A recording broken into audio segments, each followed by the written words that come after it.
இயேசு கிறிஸ்துவின் நாமத்தில் அன்பின் வாழ்த்துக்களை தெரிவித்துக் கொள்கிறேன். தெரிந்து கொண்ட வேத பகுதி லூக்கா 8ஆம் அதிகாரம் 3ஆம் வசனம். தங்கள் ஆஸ்திகளால் அவருக்கு ஊழியம் செய்து கொண்டு வந்த மற்ற அநேக ஸ்திரீகளும் அவருடனே இருந்தார்கள். இப்ப பாத்தீங்கன்னா இயேசுப்பா வார்த்தைகளை கேட்கும்படியாக அவருடைய பாதத்தில் அமர்ந்து அவருக்காக நேரத்தை செலவிடுகிறோமா, இல்லை என்றால் பற்பல வேலைகளில் மூழ்கி இருக்கிறோமா? எப்படிப்பட்ட சூழ்நிலையில இருந்தாலும் தேவன் பாதத்தில் இருக்கும்படியாக நேரத்தை நம்ம செலவிடுறதுக்கு நம்ம தேவனுக்கிட்ட ஒப்பு கொடுக்கணும்.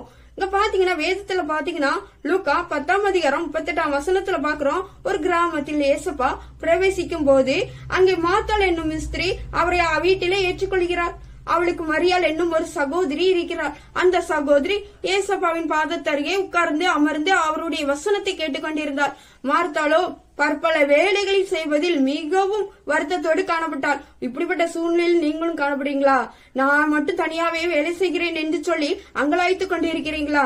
தேவன் உங்களுக்கு உதவி செய்வார். அப்படிதான் அந்த மார்த்தாள் என்ன பண்ணுகிறார்? நான் மட்டும் வேலை செய்யணுமா, நான் இப்படிப்பட்ட வேலைகளை நான் எப்படி தனியாக செய்ய முடியும் சொல்லி அங்கலாய்த்து காணப்படுகிறார்.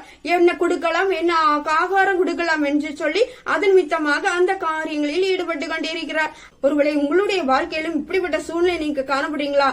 என்னுடைய சூழ்நிலை யாருமே உதவி செய்ய முடியல, என்னுடைய சூழ்நிலை நான் மட்டும் தான் தனியா வேலை செய்கிறேன்னு சொல்லி காணப்படும் போது உங்களுடைய வாழ்க்கையில் தேவன் உதவி செய்ய வல்லவர். இப்ப பாத்தீங்கன்னா அப்படி இயேசுப்பட்ட போய் கேக்குறா, என் மரியாதை என்ன பண்ணுங்க, எனக்கு உதவி செய்யும்படியாக அனுப்புங்க அப்படின்னு சொல்லி. அப்ப இயேசுப்பா சொல்றாரு, மாத்தாளே நீ அநேக காரியங்களை குறித்து கவலைப்பட்டு கொண்டே இருக்கிறார். ஒருவேளை உங்களுடைய வாழ்க்கையிலும் நீங்க அநேக காரியங்களை குறித்து கண்கலங்கி காணப்படுறீங்களா, அங்கலாய்த்து காணப்படுகிறீங்களா? உங்களுடைய வாழ்க்கையில் தேவன் ஒரு விடுதலை கொடுப்பார். உங்களுடைய வாழ்க்கையில் தேவன் உதவி செய்ய கடந்து வருவார். இப்ப பாத்தீங்கன்னா அப்படிதான் கேட்கும் போது இயேசுப்பா கூறிய வார்த்தையாவது, மரியாளோ தன்னை விட்டு எடுபடாத நல்ல பங்கை தேர்ந்தெடுத்துக் கொண்டான்ட்டு. உங்களுடைய வாழ்க்கையிலும் ஒரு நல்ல பங்கை தேர்ந்தெடுத்துக் கொள்ளணும். ஒருவேளை உங்களுடைய வாழ்க்கையில் எப்படிப்பட்ட சூழ்நிலை, நீங்க எப்படிப்பட்ட காரியங்களில் வேலை செய்யும் போது கூட உங்களுக்கு பிறர் கூறும் வார்த்தைகளோ இல்ல பிறர் சர்டிபிகேட் கொடுக்கறதே நல்ல விதமான இருக்காது. அவங்களுக்காக வேலைகளை நீங்க இழுத்துப்பட்டு செய்யும் போது அநேக நேரத்தில் அவர்கள் அந்த பெருமையையோ புகழையோ பாராட்டையோ வாங்கி கொண்டு போயிருவாங்க. அப்படிப்பட்ட சூழ்நிலை நீங்க இருக்கும்போது அங்கலாய்த்து காணப்படுவோம்.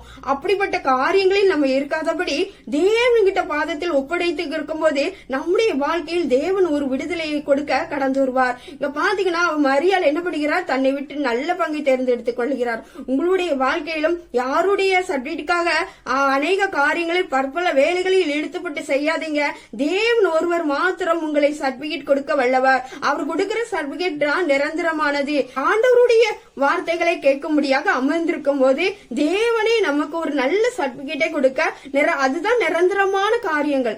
அந்த நிரந்தரமான காரியங்களில் நம்மளும் நல்ல பங்கை தேர்ந்தெடுக்கிறவர்களாய் காணப்படணும். இங்க பாத்தீங்கன்னா மார்த்தாளை போல் பல பற்பல வேலைகளில் நம்ம ஈடுபட்டு இருந்தாலும் மரியாளை போல் நல்ல பங்கை தேர்ந்தெடுத்துக் கொள்ளணும். நம்முடைய வாழ்க்கையில் எப்படிப்பட்ட சூழ்நிலையில இருந்தாலும் மரியாளை போல தேவன் பாதத்துல அமர்ந்திருந்து பெற்றுக்கொள்ளும் போது தேவன் நல்ல விதமான சர்டிபிகேட்டை கொடுக்க வல்லவர். அதுதான் நம்முடைய வாழ்க்கையில் நிரந்தரமாக காணப்படும். பிறர் கூறும் வார்த்தைகளோ பிறர் கொடுக்கும் சர்டிபிகேட்டோ அது நிரந்தரமானதல்ல.